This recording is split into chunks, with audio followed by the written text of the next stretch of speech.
ওই দিন এক জায়গায় ঘটনা শুনছি, হুজুরে ঘুমায় পড়ে যাইতেছে, এরপরও মাইকের সামনে নিয়ে বসাই দিছে, হুজুরের ইতিহাস শোনাইছেন। বেচারা ঘুমে চোখ খুলতে পারে না, তারপরে পাবলিক আইনা নিয়ে বসাই দিছে। এগুলো জুলুম, এগুলো অন্যায়, জুলুম। এত অসুস্থ মানুষটার এইভাবে কষ্ট দেওয়া আমাদের ঠিক হয়নি। এটা আমি প্রায় সময় বলি, হুজুরে আমরা বেশি কষ্ট দিচ্ছি, হুজুরে এত কষ্ট দেওয়া আমাদের উচিত হয়নি। একজনে 7টা-8টা বয়ানের মধ্যে জোর করে নিয়ে কেন বসায় দেন? এগুলো জুলুম, এগুলো সঠিক না। এই কথাগুলো বর্তমানে যারা আছে আমাদের মাথায় রাখা দরকার। আল্লাহ আমাদেরকে সহনশীল হওয়ার তৌফিক দান করেন, আমিন। আয়াতগুলোর মধ্যে 8টা জিনিস আল্লাহ শিখেছে। এই 8 জিনিসের প্রতি আমাদের খেয়াল রাখতে হবে। সূরা কাফিরুনের 2 থেকে 5 নম্বর আয়াতের আরো ব্যাখ্যা আছে। 19 নম্বর পারা 9 নম্বর পৃষ্ঠা সূরাতুশ শুআরার 69 থেকে 82 নম্বর আয়াত। এই আয়াতের মধ্যে ইব্রাহিম নবীর ঘটনা আল্লাহ আমাদেরকে শোনাইছে।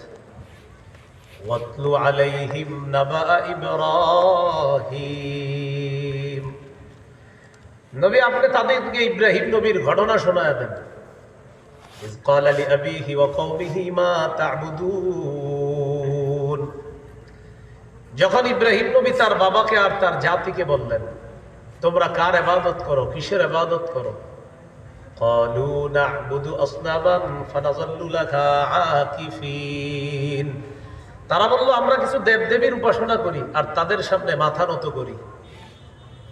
قال هل يسمعونكم إذ تدعون أو ينفعونكم أو يضرون, ইব্রাহিম নবী বললেন আল্লাহ ছাড়া যাদের উপাসনা করো তাদেরকে যখন তোমরা ডাক দাও তারা তোমাদের ডাক শুনতে পায় কিনা, অথবা তারা তোমাদের উপকার ক্ষতি করার ক্ষমতা রাখে কিনা। ইব্রাহিম নবীর বাবা এবং তার জাতি জবাব দেয়, ক্বালু বাল ওয়াজাদনা আবাআনা কাযালিকা ইয়াফআলুন, ইব্রাহিম আমরা এত কিছু বুঝি না, বাপ দাদাদেরকে দেখছি এগুলা করতে, তাই আমরা করি। আমাদের বাপ দাদারা মূর্তির কাছে মাথা নত করছে, তাই আমরা মাথা নত করি। তাহলে যারা শিরিক করে তারা দলিল দিল ঐতিহ্যের দলিল, বাপ দাদারা শিরিক করে তাই তারা করে। আমাদের বাংলাদেশে যারা বেদাত করে এদেরকে বেদাত সম্পর্কে বুঝানোর পর বলে বুঝি যে এটা বেদাত, তো বলেন কালকে থেকে ছাইরা দেন। দাদাই করছে 50 বছর, বাপে 20 বছর, 70 বছরের শুধু ঐতিহ্যটা ধরে রাখছে। আপনাদের আশেপাশে পাবেন এমন অনেক বেদাতের ঐতিহ্য, শুধু ঐতিহ্যের কারণে বেদাতটা প্রতি বছর জাগ্রত করে, শুধু ঐতিহ্য। এরে বুঝাইলে সেও বুঝে এটা বেদাত, ঐতিহ্য ধরে রাখে। তাহলে শিরিকের দলিল ঐতিহ্য, বেদাতের দলিল ঐতিহ্য। মজার ব্যাপার তাওহীদেরও দলিল আছে ঐতিহ্য। সুবহানাল্লাহ, দলিল 12 পারা 19 নম্বর পৃষ্ঠা সূরা ইউসুফের 38 নম্বর আয়াতে আল্লাহ বলেন, ওয়াত্তাবা'তু মিল্লাতা আবাই ইব্রাহিমা ওয়া ইসহাক ওয়া ইয়াকুব। ইউসুফ নবীর কথা আল্লাহ তুলে ধরছেন। ইউসুফ নবী বলেন, ওয়াত্তাবা'তু আমি অনুসরণ করলাম মিল্লাতা আবাই আমার বাপ দাদার ধর্ম।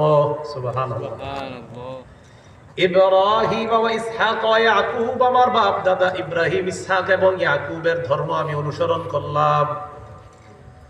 3টি কথা শিখলাম। শিরিক যারা করে তারা দলিল দেয় ঐতিহ্যের দলিল, যারা বেদাত করে তারাও দলিল দেয় ঐতিহ্যের দলিল।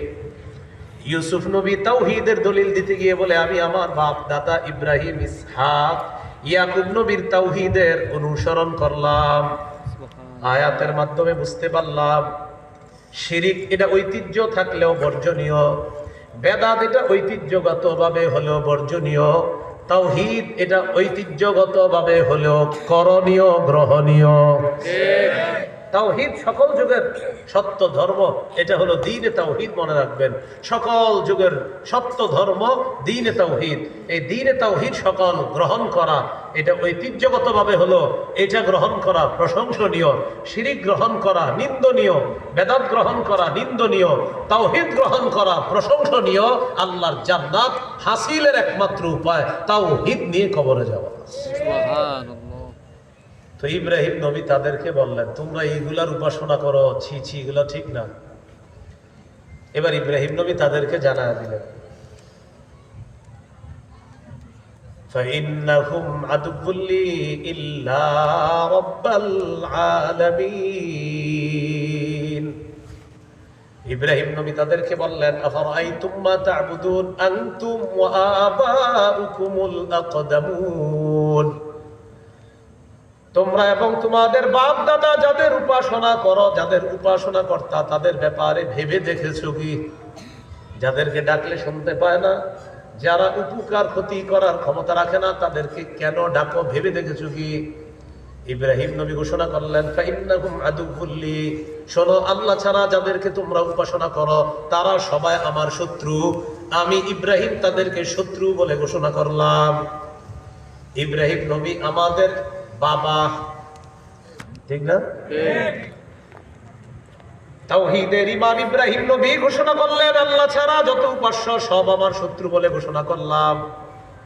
ইব্রাহিম নবীর সন্তান হিসাবে আমরাও এই মাঠ থেকে ঘোষণা করলাম, আল্লাহ ছাড়া যত উপাস্য আমরাও তাদেরকে শত্রু বলে ঘোষণা করলাম। আল্লাহ ছাড়া যত উপাস্য সব আমাদের কি শত্রু? কেন শত্রু? কেন শত্রু? আল্লাহ ছাড়া যত উপাস্য তারা রিজিক দিতে পারে না। আল্লাহ ছাড়া যত উপাস্য তারা মাছিও সৃষ্টি করতে পারে না। আল্লাহ ছাড়া যত উপাস্য তারা খেজুরের বিচির উপরের পাতলা আবরণেরও ক্ষমতা রাখে না।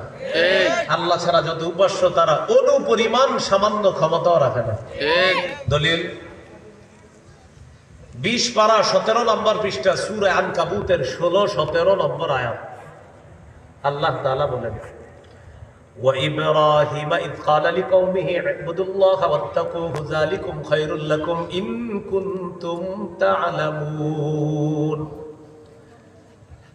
ইব্রাহিম নবীকে তার জাতির কাছে প্রেরণ করলাম। ইব্রাহিম নবী তার জাতিকে বললেন, হে আমার সম্প্রদায়, তোমরা আল্লাহর ইবাদত করো, আল্লাহকে ভয় করো, এটাই তোমাদের জন্য কল্যাণ যদি তোমরা জ্ঞান রাখো।